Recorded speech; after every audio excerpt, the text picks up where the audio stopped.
Good morning, church. For those of you who don't know me, my name is Dave. I'm the lead pastor here, and every once in a while, we like to just kind of call a quick timeout and try to catch you up on all the things that we see God doing in us and through us. And so we do this a couple of times a year. At the very beginning of the year, we kind of do a year-end recap, and here in the middle of the year, we like to do kind of a mid-year here's what's been happening. And so if you are new to Shiloh, I'm glad that you're here. Some of this information may sound a little insider, but I'm excited that you are hearing how God is working and using this church in powerful ways. And if today I've got a lot to share with you in a very short amount of time, if you feel kind of like you've been drinking from a fire hose with all of this information, don't worry. We're going to put all of this on a video so that you can download it, see it on our website, your app, or on your Shiloh e-news. 2017 began as a year where we were going to focus on hospitality and invitation. This was going to be kind of the year where we really focus around those two things. And the key question we wanted to ask was, who are you bringing to Jesus through Shiloh? Who are you bringing to Jesus through Shiloh? Notice it doesn't just say who are you bringing to church, but who are you bringing to Jesus through Shiloh? So this year we've had some initiatives that have kind of helped us with our hospitality and with invitation. And so we had earlier in the year a training for all of our ushers and greeters, and there's still room for you to get involved in that. We also offered a guest readiness seminar to everyone in this congregation, anybody who's interested in saying, how can we be a more friendly and welcoming place for our neighbors? This year, we also launched our core mission, vision, and values document. This is a document that we've been working on for a year or more as we've tried to develop what does it mean to be a part of Shiloh. And so we've been making that accessible to folks. One of the exciting announcements I want to make that's brand new for many of you is that as of last week, we are bringing Melissa Ryan, who is our office manager, onto our staff team full time. Now, that if you know Melissa, you know that's exciting, right? Melissa is going to take on some extra added responsibilities in the area of hospitality. She's going to run the office and all of the teams that are associated with all of that. Now, that doesn't mean she's going to be in the office 24/7, but it does mean that she's going to be coordinating all of those pieces. And so that is our effort to help focus our minds towards hospitality and invitation. Let me share with you a few of our numbers, some of the things we measure. The first one is attendance. As of this week, our average attendance at Shiloh is around 290 people who worship here week after week. And that's in all three of our worship spaces, our modern space, our traditional space, and over at Price Hill as well. You may notice on this chart it's a little lower than it has been in the past, a little lower than we were hoping it would be in a year where we're focused on inviting our friends and neighbors to church with us. However, one exciting thing that we just recently started measuring are our first-time visitors. So far this year, we've had 229 people show up to worship who have indicated that they are here for the very first time. And we have a follow-up system in place where we give them a call, send them an email, send them a text, and connect with them. In addition to those 229 people, we've had 117 children, students, or adults connect for the first time through Discipleship. So we're very excited about that as we continue to ask, who are you bringing to Jesus through Shiloh? Some of you are interested in our finances, and at the end of the second quarter, halfway through the year, we were right on budget, which was very exciting for us. As a matter of fact, we were about $500 above budget, which was good. Now, I will say that since then, apparently all of you got very excited and just decided, well, clearly they don't need me to give. And so our offerings have kind of hit that summer slump. So for those of you who travel during the summer, maybe you're not quite as regular as you might be during the rest of the year, want to also remind you, you can always give through your Shiloh app, even if you're not able to make it. One of the things we do and work very hard at as a staff is making sure that we're being good stewards of the funds that this church gives. And so we've been underspending the budget in order to make sure we don't find ourselves in the red. This year, we're going to focus on development as a part of our financial strategy. And so what that means is that our finance team isn't just going to focus on the bottom line, how much did we spend and what else can we cut, right? But our finance team is also going to focus on the top line. In other words, how do we develop generous givers in this congregation? How do we tell our story in a way that makes people say, I'd like to invest in that? How do we raise the top line while being good stewards of the bottom line?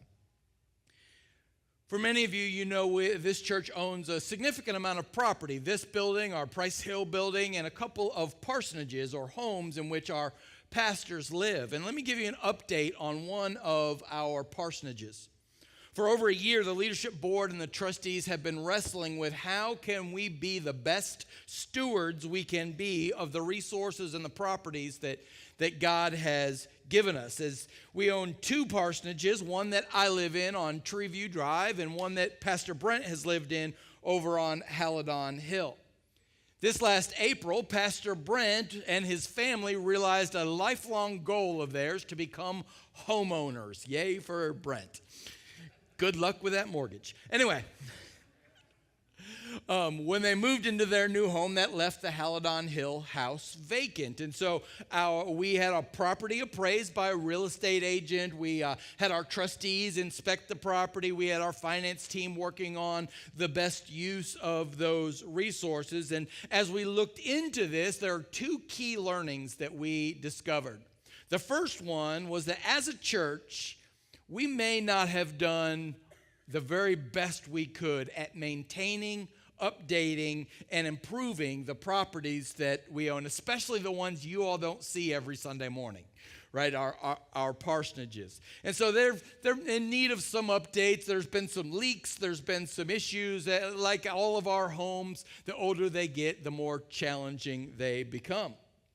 The second learning that we learned was that in order for us to bring all of our properties up to date, it would require significant resources in order to pull that together.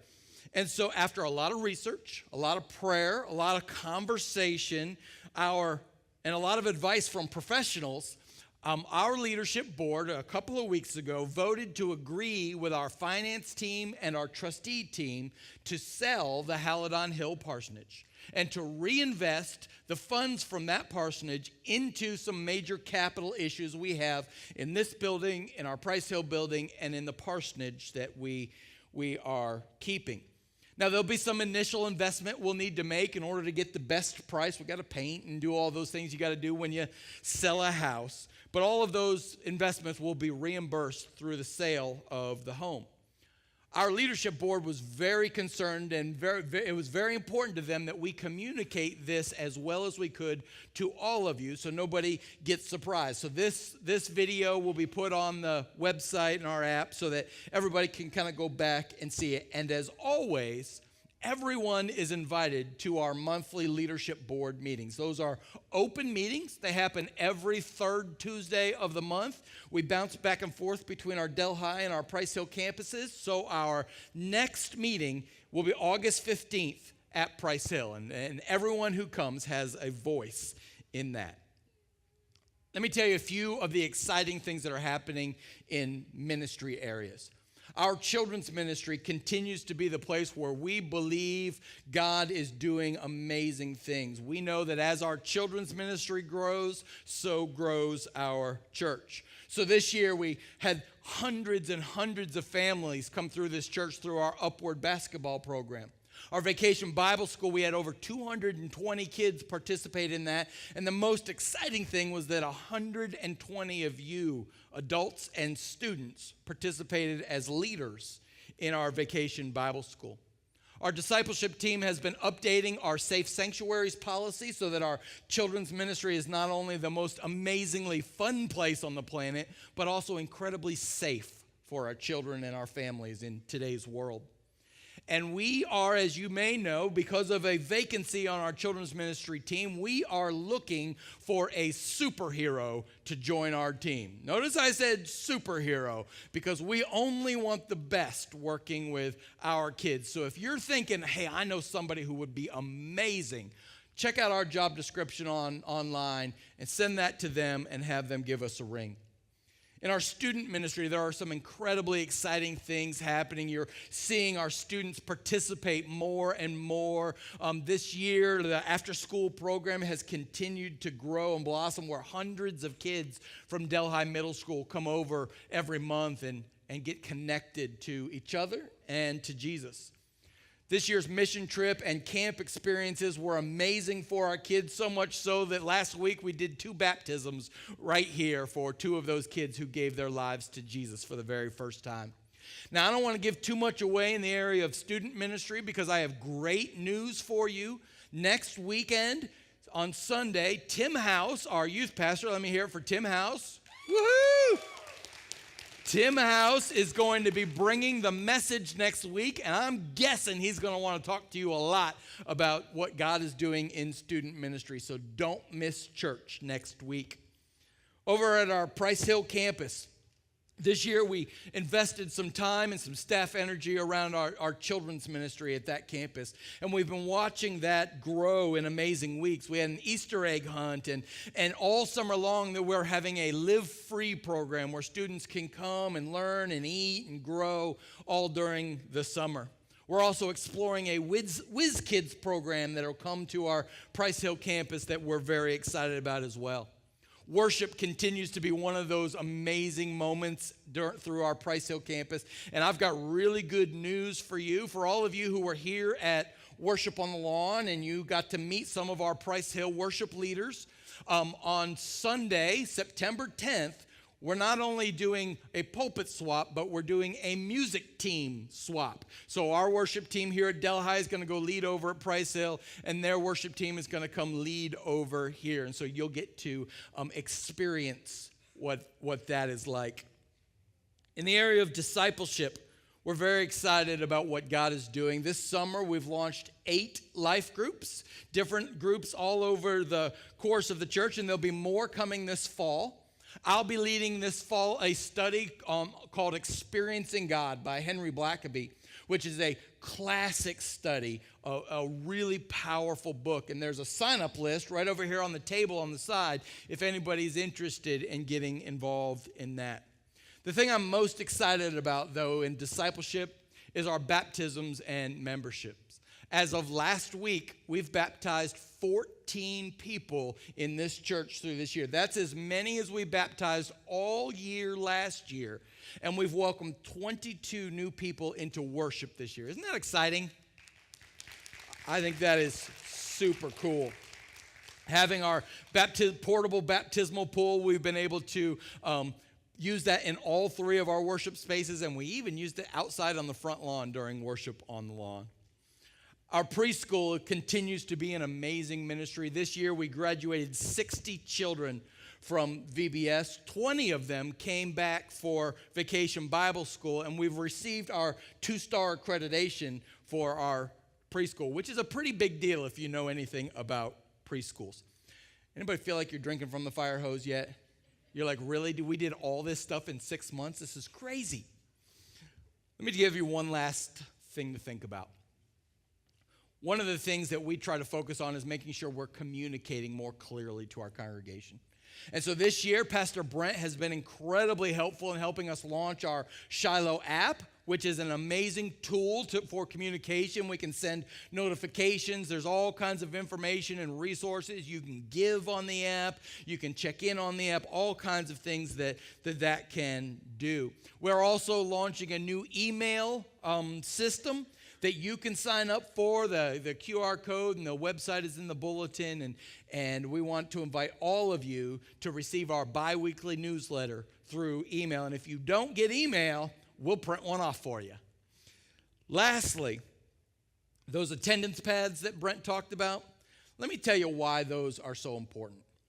One of the things we've recognized is that in a church our size with multiple services and people kind of spread out all over the place, it's easy to become a little bit invisible, right? It's easy to get lost in the crowd. And so we want to make sure we're doing a better job caring for you. So what we're going to do is every week, we're going to take the information you give us on the attendance pads, we're going to input those into our database system, and we're going to ask the question, who hasn't been here in 3 weeks? Maybe you're sick, maybe you're traveling, maybe something has happened, maybe you got mad at me. Nobody ever does that. But